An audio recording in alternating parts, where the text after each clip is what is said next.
Hello and welcome to the course, The Ultimate Beginner's Guide to Fuzzy Logic in Python. My name is Jones Granatier and I will teach all the lectures of the course. Now I will show the contents that will be covered, which is divided into 3 parts.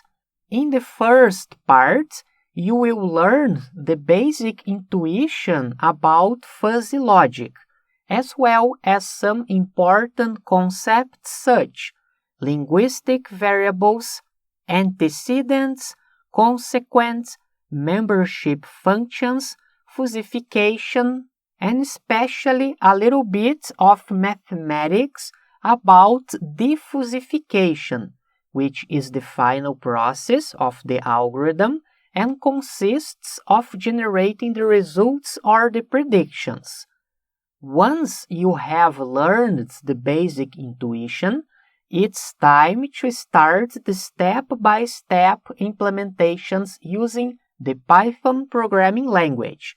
We will use skfuzzy library, which is one of the most used for the implementation of fuzzy systems, and we will solve 2 problems. The first example is the tipping problem, and the goal is for the user to enter the food rating and the service rating of a restaurant to predict how much tip will be given.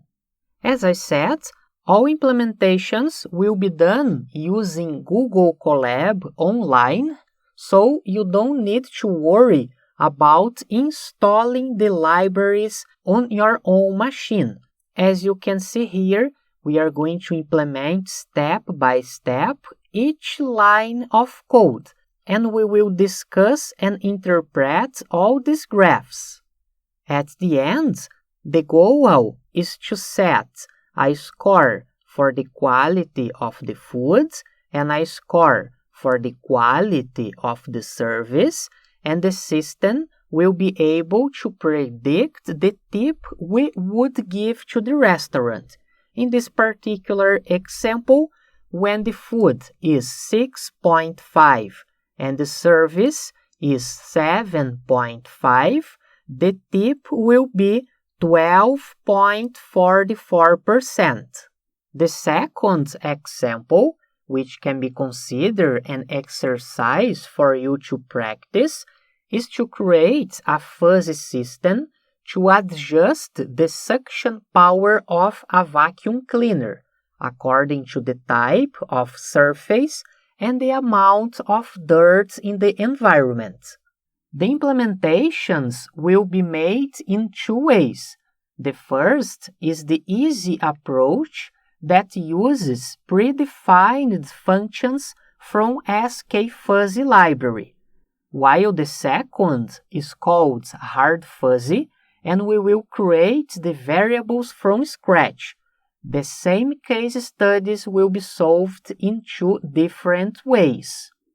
You can see this other Google Colab file with the table of contents with all the topics that will be implemented step by step. As you can see, there are some more graphs that we are going to analyze, so it will be easier to understand the theory about fuzzy logic. A more detailed analysis will be carried out, and it will be very interesting to better understand how the results are generated. Finally, in the third part of the course, we will work with clustering using fuzzy C-means algorithm. The case study will be the clustering of a bank's customers, a real dataset, to try to find patterns between the limits that the customer have on their credit cards and the bill amount in the last 6 months. You can see this other Google Colab file with the implementation. We will start by loading and analyzing the datasets.